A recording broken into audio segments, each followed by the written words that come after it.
ফ্যাসিবাদকে বিদায় করেছি, তখন একদল আমাদেরকে সেই গণতান্ত্রিক অধিকার থেকে বঞ্চিত করার চেষ্টা করছে। একটি ভিন্ন ষড়যন্ত্রে লিপ্ত হয়েছে আবার সেই গণরুম গেস্ট রুম ফিরিয়ে আনার জন্য। আমরা তাদেরকে মনে করিয়ে দিতে চাই, এই ঢাকা বিশ্ববিদ্যালয়ে মুসলিম লীগের সন্ত্রাসী সংগঠন এনএসএফ এর কবর রচিত হয়েছে। এই ঢাকা বিশ্ববিদ্যালয়ে জাতীয় ছাত্র সমাজের কবর রচিত হয়েছে। এই ঢাকা বিশ্ববিদ্যালয়ে ছাত্রলীগের মতো দানবের কবর রচিত হয়েছে। যদি ছাত্রদল শিক্ষার্থীদের বিরুদ্ধে যায়, এই ক্যাম্পাসে ছাত্রদলেরও কবর রচিত হবে। আমরা ছাত্রদলকে বলতে চাই, শিক্ষার্থীদের বিরুদ্ধে যাবেন না। শিক্ষার্থীদের বিরুদ্ধে গিয়ে কেউ কখনো ছাত্র রাজনীতি করতে পারে না।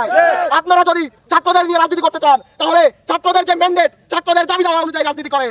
তাহলে টেম্পু স্ট্যান্ডের চাঁদাবাজির রাজনীতি এই ক্যাম্পাসে কখনোই হবে না। সাধারণ শিক্ষার্থীরা কখনোই সেটা মেনে নিবে না। আমরা প্রশাসনের কাছে দাবি জানাই, অতি দ্রুত ডাকসুর যে রূপরেখা সেটি আমাদের কাছে প্রকাশ করুন। আমরা অতি দ্রুত ডাকসু চাই। আমরা এই এক সপ্তাহের মধ্যে, আমরা অতি দ্রুত সময়ের মধ্যে ডাকসুর রোডম্যাপ চাই এবং অতি দ্রুত ডাকসুকে বাস্তবায়ন করার জন্য